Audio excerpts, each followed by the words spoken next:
오늘 주시는 하나님의 말씀은 구약성경 레위기 16장 11절에서 22절 말씀입니다. 구약성경 171쪽 레위기 16장 11절에서 22절 말씀, 이 계시의 말씀을 봉독할 때에 하나님의 음성을 들으실 수 있기를 바랍니다.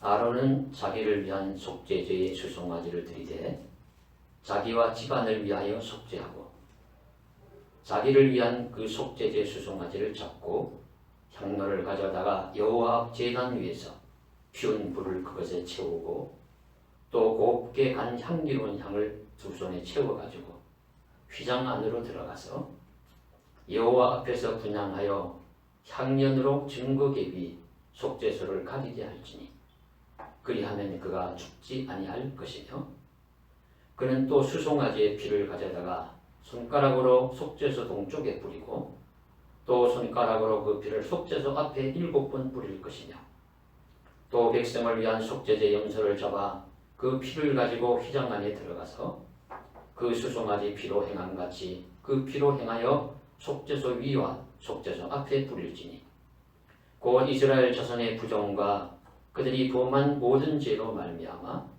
지성소를 위하여 속죄하고 또 그들의 부정한 중에 있는 회막을 위하여 그같이 할 것이요 그가 지성소에 속죄하러 들어가서 자기와 그의 집안과 이스라엘 온 회중을 위하여 속죄하고 나오기까지는 누구든지 회막에 있지 못할 것이며 그는 여호와 앞 제단으로 나와서 그것을 위하여 속죄할지니 곧 그 수송아지의 피와 염소의 피를 가져다가 제단 귀퉁이 뿔들에 바르고 또 손가락으로 그 피를 그 위에 7번 뿌려 이스라엘 자손의 부정에서 제단을 성결하게 할 것이요 그 지성소와 회막과 제단을 위하여 속죄하기를 마친 후에 살아있는 염소를 들이되 아론과 그의 두 손으로 살아있는 염소의 머리에 안수하여 이스라엘 자손의 모든 불의와 그 범한 모든 죄를 아뢰고 그 죄를 염소의 머리에 두어 미리 정한 사람에게 맡겨 광야로 보낼지니 염소가 그들의 모든 불의를 지고 접근하기 어려운 땅에 이르거든 그는 그 염소를 광야에 놓을지니라. 아멘. 세계 제2차 대전이 끝나고 난 후 나치의 유대인에 대한 학살 소식이 전 세계에 알려졌을 때 다른 사람들과 마찬가지로 한나 아렌트도 그 사실을 믿을 수가 없었습니다. 사람이 어찌 사람을 그토록 많이 잔인하게 죽일 수 있을 것인가. 그러나 그것은 사실이었습니다. 그리고 10수년이 지난 후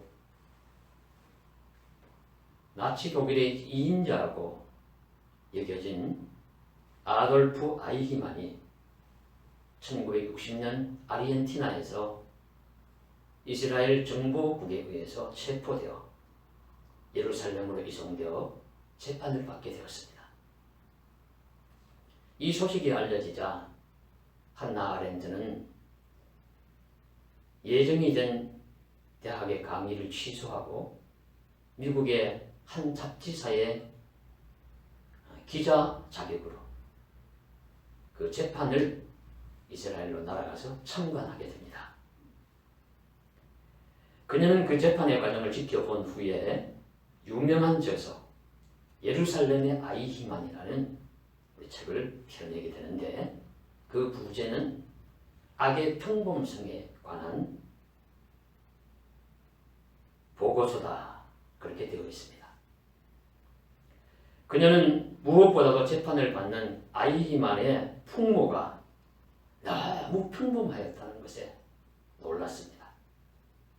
체구도 왜소하고 기도 아주 강하게 보이는 것이 아니라 오히려 약하게 보이고 저런 사람이 어떻게 그 엄청난 죄악의 중심에 서서 그런 일을 저질렀을까 하는 것이죠. 재판의 과정을 지켜보면서 그는 특히 유대인에 대한 극도의 그런 공격성이나 원수진 일이나도 없었고 유럽 대륙에 대한 특별히 강한 원한도 없었던 그런 사람입니다. 단순히 출세하기 위해서 그리고 상부의 명령에 복종하기 위해서 그토록 엄청난 악을 저질렀다는 사실을 보면서 그녀는 누구나 악의가 없어도 악인이 될 수 있다는 것, 그리고 악이란 시스템을 무비판적으로 받아들이는 것이라고 외쳤습니다. 이처럼 한나 아렌트가 아이만을 보고 외쳤던 악의 평범성을, 즉 평범한 사람도 누구나 극도의 악을 범할 수 있다는 그 사실을 지난 한 주간 우리들도 확인하는 시기였습니다. 이 난감한 전염병이 횡행하는 이 시기에도 메스컴을 달구었던 한 사건은 저와 여러분이 귀가 아프게 들었던 소위 N번방 사건입니다. 미성년자를 포함한 여성들을 상대로 성착취 영상을 찍어 돈을 받고 파는 것인데 그 행위나 방법이 너무 악랄하고 심각하여서 차마 입에 올리기조차 어렵다라는 것이 언론의 보도였습니다. 이런 경우는 강하게 처벌해야 한다는 분노한 민심의 편성에서 경찰은 급기야 그 주범의 얼굴을 공개하게 되었는데, 공개된 그 조아목이라는 청년의 모습을 본 사람은 누구나 너무 평범하게 생겼다는 것, 동네에서 언제든지 마주칠 수 있는 사람이라는 것, 오히려 그가 알려진 행적은 학교에서나 좀 모범 사는 것, 그럼에도 그 속에 그토록 잔인한 악마성이 숨어 있었던 사실에 놀라지 않을 수가 없었습니다. 그가 포토라인에서 죄송하다는 말은 했는데 그 표정이나 모든 것에서 전혀 죄송이 묻어 나오지 않아요. 입술로는 죄송을 말하지만 전혀 미안함을 찾아볼 수 없는 그 모습을 보면서 우린 다시 한번 한나 아렌트가 말한 악의 평범성, 평범한 사람도 극도의 악을 저지를 수 있다는 사실을 확인하게 되었습니다. 그러나 사실 우리는 종종 이런 일들을 겪습니다. 보고 듣습니다. 그러면서 우리가 깨달을 수 있는 두 가지가 있는데, 하나는 이 세상의 모든 사람은 악을 범할 수가 없고 죄인이라는 사실입니다. 악을 범할 수 있는 가능성을 가졌기 때문에 악인이라기보다는 이미 원초적으로 악인, 죄인이라는 사실입니다. 성경 로마서 3장 14절에 의인은 없으며 하나도 없고 모두가 죄를 저지르는데 빠르고 하나님을 믿는 자도 없다. 말씀하신 그대로 확인시켜 줍니다. 또 하나는 이 세상 역사의 인간의 가장 기저에 있는 중요한 문제는 다른 무엇보다도 죄악의 문제다 하는 사실입니다. 오늘은 우리가 인간과 역사의 가장 중요한 문제가 무엇이냐 그렇게 하고서 우리 기독교인들이 죄악의 문제가 중요하다 이렇게 하면 세상 사람들은 비웃어요. 아직도 죄악의 문제를 언급하면서 세상을 호도하려고 하느냐, 우리에게 무슨 종교심을 심어주려고 하느냐 그렇게 비웃지만은 사실 곰곰이 따져보면 정치든 경제든 예술이든 사회 어떤 분야에서도 일어나는 모든 일들 속에는 죄악의 문제가 깊이 자리 잡고 있다는 사실을 우리가 알게 됩니다. 죄악의 문제가 다 녹아 있어요. 그래서 우리가 성서를 보면은 하나님이 최초에 천지 만물을 만드시고 인간을 만드신 다음에 일어나는 최초의 일이 무엇이냐 하면은 그 인간이 그저 남녀가 잘 살고 하나님을 잘 섬기고 그리고 복되게 살면 좋은데 진짜 일어난 사건이 하나님 앞에 불순종해서 죄를 범했다는 그 사건입니다. 그래서 낙원에서 쫓겨나지요. 쫓겨난 인간이 대를 거듭하면서 죄는 더 확산되고 깊어지게 됩니다. 가인은 동생 아벨을 죽이는 살인죄를 범하고 시간이 흘러갈수록 사람들에게 죄는 더 관영해지고 세상은 더 죄악이 많아져서 하나님이 급기야는 판을 갈아 엎으시듯이 노아의 시대에 홍수로 전 인류를 멸망시키시고 의인인 노아와 그 한 가족을 통해서 새로운 세상을 만들기를 원하셨습니다. 그래서 그렇게 하셨죠. 물심판을 하신 것입니다. 노아의 가족들과 다 죽었습니다. 그런데 그 물홍수로 심판한 그 다음에 나오는 하나님의 말씀이 무엇이냐 하면은 사람이 생각하는 바가 어려서부터 악함이라. 이렇게 전면적인 심판을 해서 죄가 해결되지 않겠군 하는 것을 하나님이 다시 생각하시고 계획을 바꾸신 거예요. 그래서 한 인류 중에 이스라엘을 선택하셔서 그들과 하나님이 관계하시면서 어떻게 하면 인간이 죄를 용서함을 받을 수 있을 것이냐, 세상이 어떻게 하면 용서함을 받을 것이냐 하는 것을 가르쳐 주시기를 시작하신 것이 성경 말씀입니다. 그러니 성경 말씀은 많은 내용이 나오지만 가장 중요한 말씀은 속죄의 말씀이고 구원에 대한 말씀입니다. 이것이 가장 성경의 중심입니다. 그리고 세상도 죄 문제에 대한 해결에 가장 중요한 관점이 있고 세상도 그래야 한다는 것을 우리들에게 가르쳐 주시고 있죠. 그 성경에 나오는 속죄의 말씀 한가운데 오늘 말씀이 있습니다.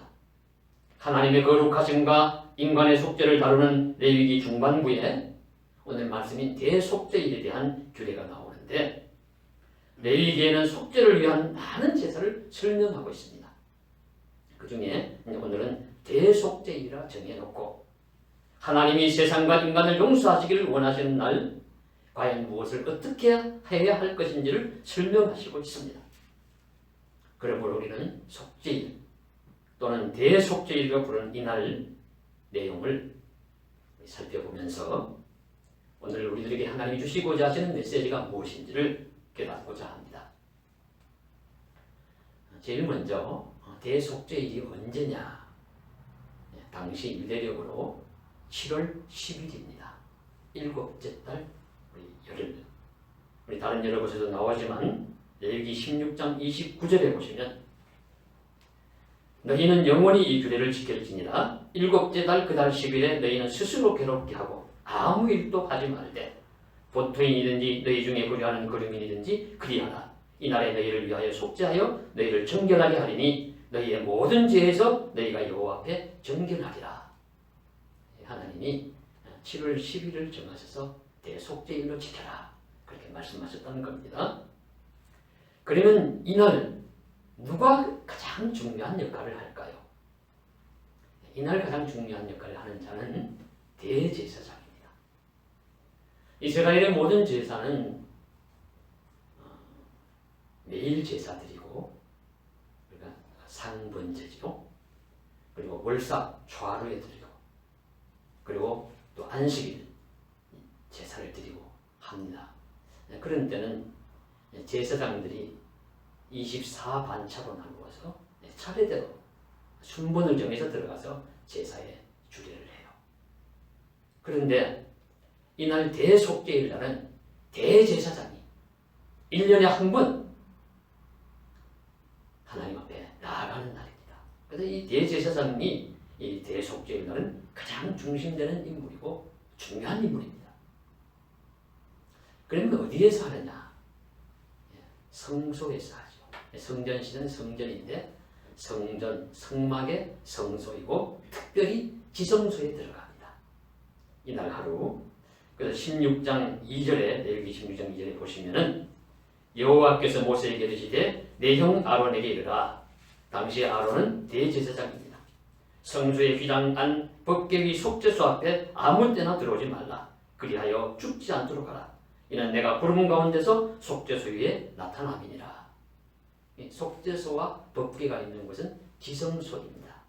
지성소 위에 법궤 위에 지성소 안에 법궤 위에 속죄소가 있는 것이죠. 그래서 이날만 대제사장이 들어오라. 하나님이 임재하시는 특별한 날이고 대제사장이 이날을 그곳에 들어갈 수 있는 그런 장소가 지성소의 장소입니다. 그럼 이곳에서 이제 무엇을 어떻게 왜 하느냐 하는 것인데요. 대속죄일은 우리 히브리어로 욤 키퍼라고 합니다.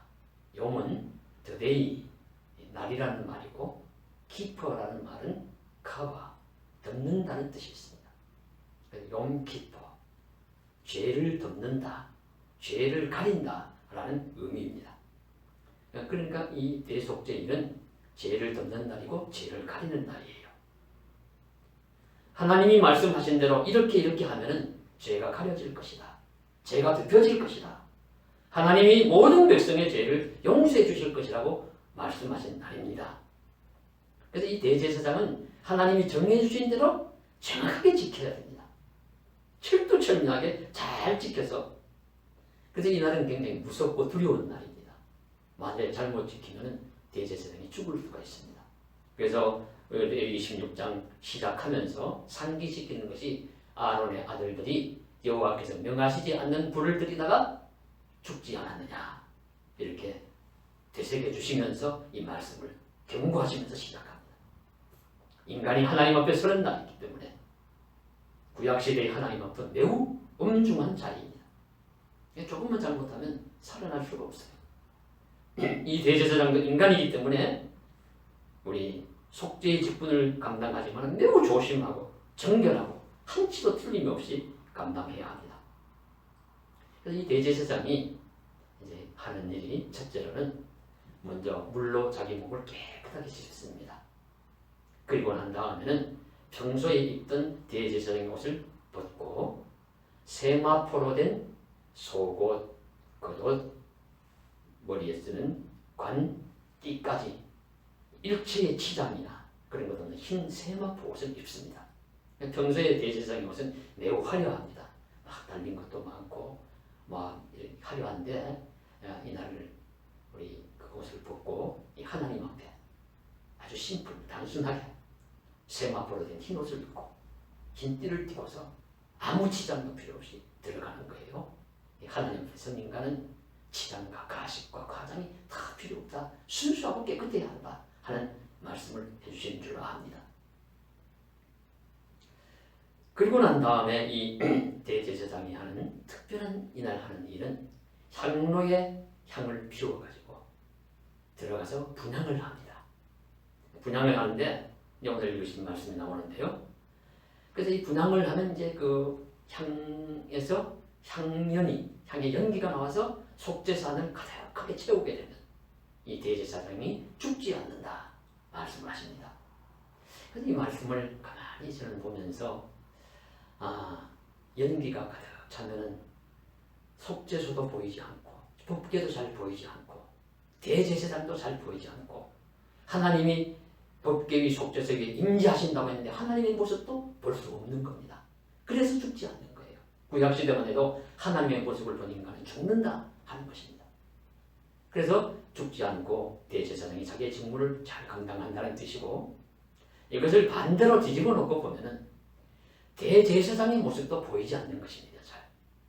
그러니 아무리 물로 몸을 씻고 세마포 옷을 깨끗하게 입고 그렇게 해도 가도 인간인 이상 더러움과 추함이 있을 것이니까 그것마저도 향연으로 가득히 가려주셔서 하나님이 인간의 죄를 보시지 않고 덮어주시고 용서해 주신다는 뜻이 있다고 보여집니다. 그래서 대제사장이 살라서 직무를 감당하는 것입니다. 그래서 이 참 대속죄일 날은 매우 두려운 날이었기 때문에 이스라엘 백성들은 또 다른 제사장들이나 성전 우리 담당자들은 대제사장이 살아서 나올 것인가 죽어서 못 나올 것인가 이렇게 조마조마하게 지켜볼 정도로 아주 두려운 자리였다고 해요. 예, 대제사장이 이렇게 잘 감당할 때 하나님은 그를 살리시고 대제사장 직분 감당하게 하시는 것입니다. 그 다음에 둘째로 중요한 이 대속죄의 날 하는 것은 하나님과 제사장, 세상 사람이 다 연관되어 있습니다. 하나님은 진노하신 마음을 제사를 받으면서 풀어주시고 인간을 용서하셔야 되고 대제사장은 중간에서 이 일을 감당해야 되고 그리고 모든 사람들은 하나님의 용서를 받아야 합니다. 속죄함을 받아야 합니다. 그런데 이 과정에 필이 들어가는 것이 있는데 바로 제물입니다. 제물이 필요합니다. 제물은 죄로 인하여 벌을 받고 죽어야 할 인간을 대신하는 것입니다. 이날도 송아지와 양과 염소가 필요하고 제물로 뿌려집니다. 그래서 송아지를 잡고 양을 잡고 염소를 잡아가지고 그 피를 가지고 들어가서 그 속죄소 위에 앞에 뿌리고 위에 7번 뿌리고 또 곳곳에 기구마다 다 이 피를 바르고 함으로써 피 흘림이 없이는 사함이 없다는 말씀을 이루는 것이죠. 그런데 이날 다른 제사와는 달리 특별히 행하는 것이 하나 있습니다. 그것이 염소 2마리를 가져다가 해망문 앞에서 제비를 뽑습니다. 그래서 한 마리는 제비를 뽑아서 하나님을 위하여 그 하나님을 위한 염소는 잡아서 제사를 하나님께 드리는 것이죠. 드리고 한 마리는 두었다가 대제사장이 지성소 안에서 모든 그 사역을 감당한 다음에 살아서 나와서 그 한 마리 살아있는 염소 위에 2손을 놓고선 안수를 합니다. 그 안수를 하는 이유는 모든 이스라엘의 불의와 죄를 이 염소에게 전가를 시키는 거예요. 내가 하나님의 이름으로 모든 이스라엘 백성의 죄와 허물을 다 담당해라. 그렇게 전가 안수를 하고서 이 염소를 지정된 사람을 통해 가지고 저 멀리 광야로 나가서 광야에 그냥 쫓아버리고 그 염소를 아사셀 염소라고 합니다. 광야로 쫓겨 나아간다. 그래서 이 아사셀 염소에게 그 백성의 모든 죄와 물을 다 전가하고 다 담당시켜서 그냥 쫓아버리는 것이죠. 그 쫓겨난 우리 염소는 광야 어딘가를 떠돌다가 죽을 것입니다. 그러나 이 상징적인 행위를 통해서 온 백성의 죄를 멀리 떠나보내는 것이고 하나님은 온 백성의 죄와 허물을 용서하시겠다는 의미가 있는 것입니다. 이렇게 함으로써 하나님 앞에서 인간이 죄의 용서를 받는 것입니다. 그 용서받을 대상은 첫째 대제사장과 그 가족들이요. 대제사장도 예외가 아닙니다. 그 가족들도 예외가 아니에요. 먼저 용서를 받아야 되고 그리고 이스라엘에 있는 모든 백성들 그리고 이스라엘에 있는 모든 백성들뿐만 아니라 이방인들, 거류민들까지도 그 거룩한 땅에 살고 있는 모든 백성이 속죄함을 받고 평강과 구원과 은총을 누리는 날이 대속죄일입니다. 용기뻐 죄를 덮고 가리어서 온 백성에게 죄에서의 해방과 그로 인한 평강을 선포하는 날이라는 뜻입니다. 그리고 이 날은 안식일의 연장선입니다. 31절에 보시면요.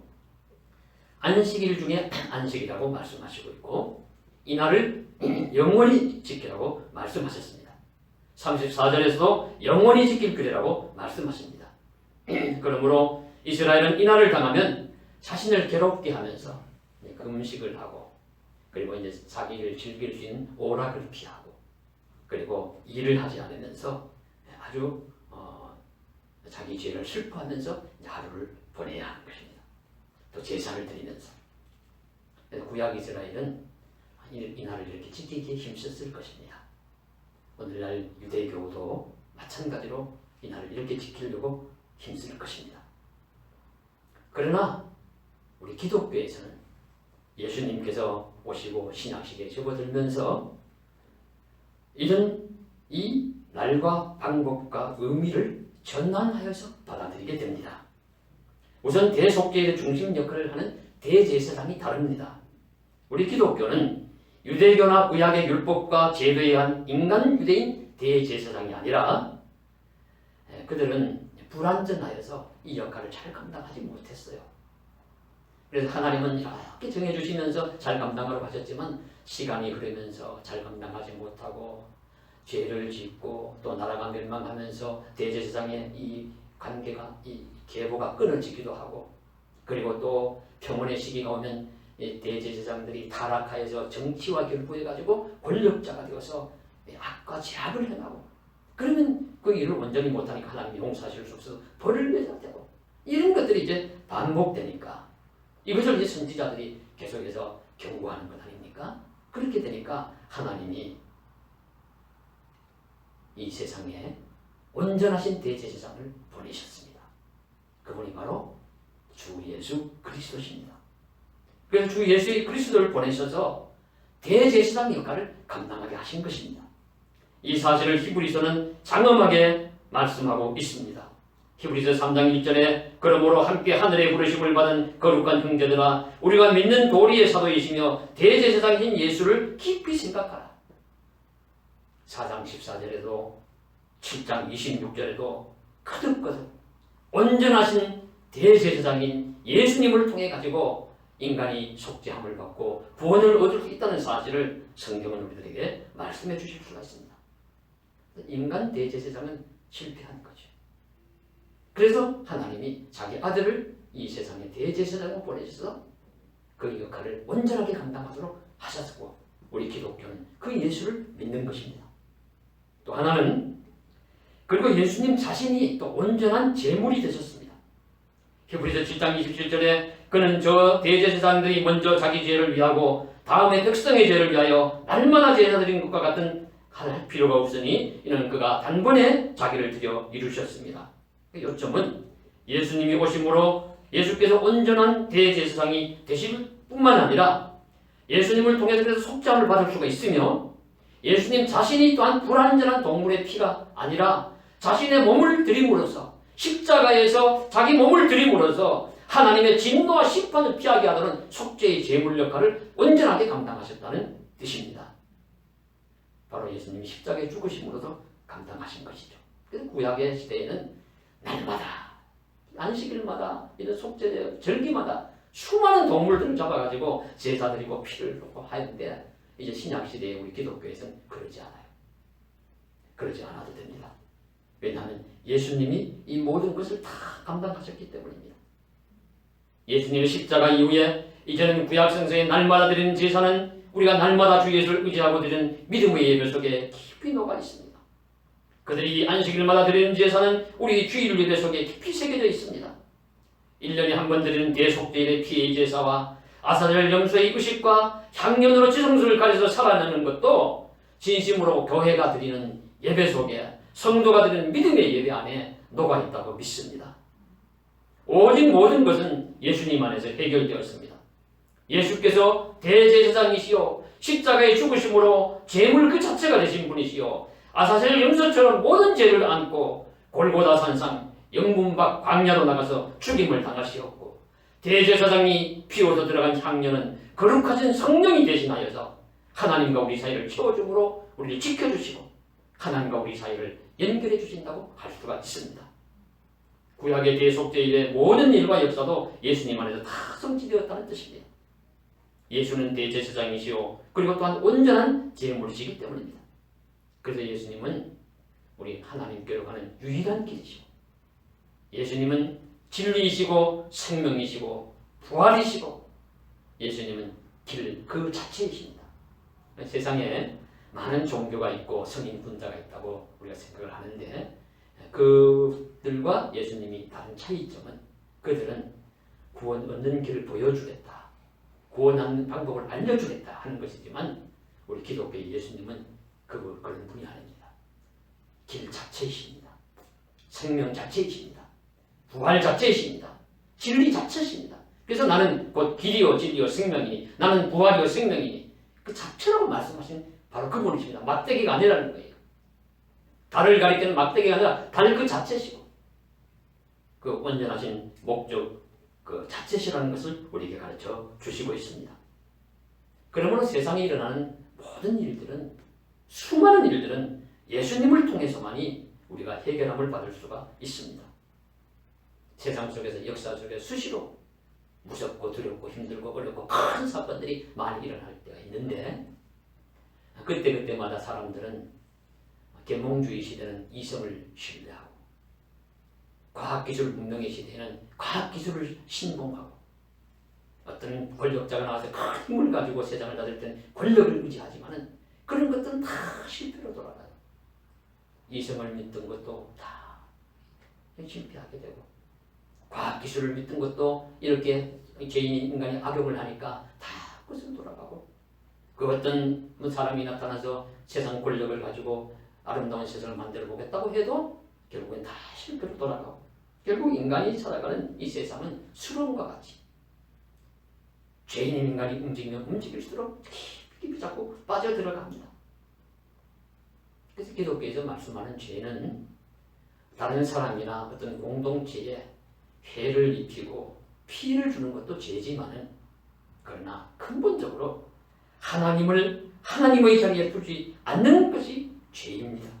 예수를 진실로 믿지 않는 것이 죄입니다. 하나님 없는 선한 의도조차도 결국에는 인간이 행하는 죄악으로 빠질 수가 있습니다. 그래서 어거스틴은 이렇게 말합니다.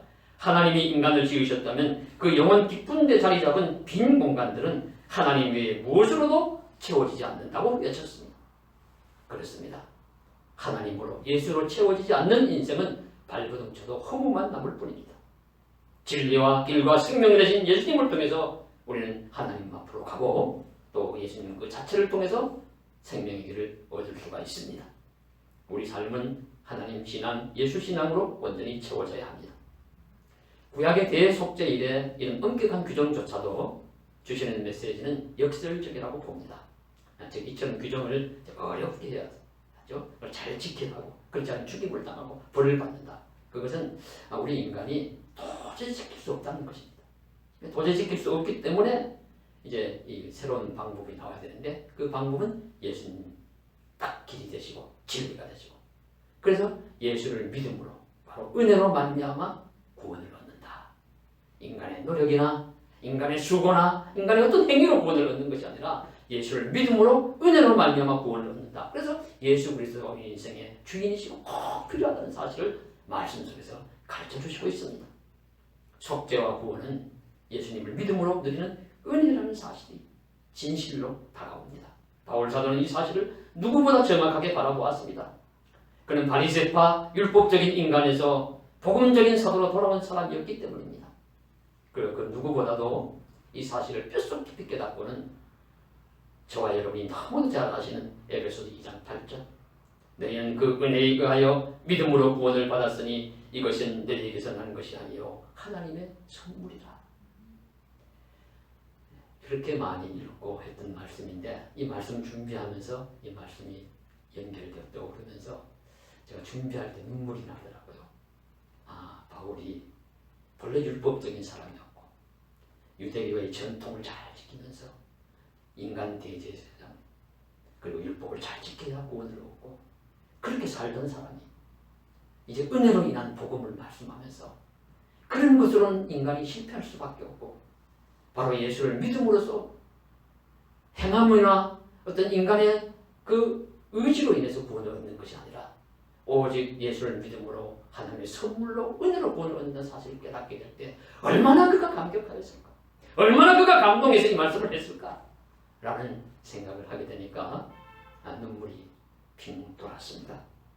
우리도 예수님을 믿음으로 구원을 얻습니다. 동물라가 그 인간 대제사장의 방법이나 그런 것을 통해서는 우리가 구원을 얻을 수가 없는 것입니다.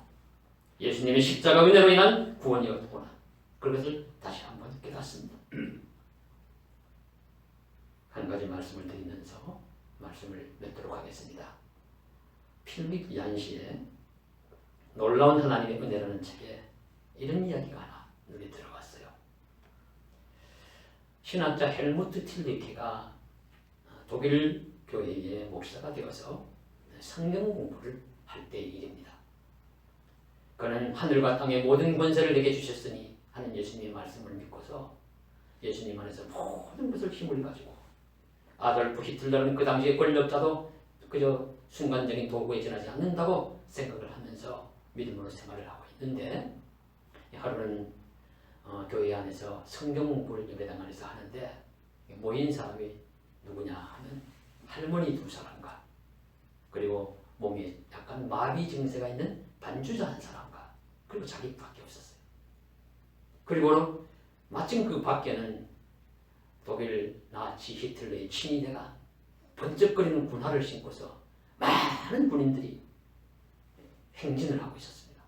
따박따박따박따박 행진하는 그 수많은 늠름하고 건강하고 무기와 힘이 있는 사람들, 많은 사람들과 예배당 안에 있는 할머니 두 사람과 반주자 한 사람과 이 목사의 그 대조는 너무도 극명하게 이 예배당 안에 있는 사람들을 초라하게 보이게 하고 아무도 보잘것없이 보이게 하는 그런 일이었습니다.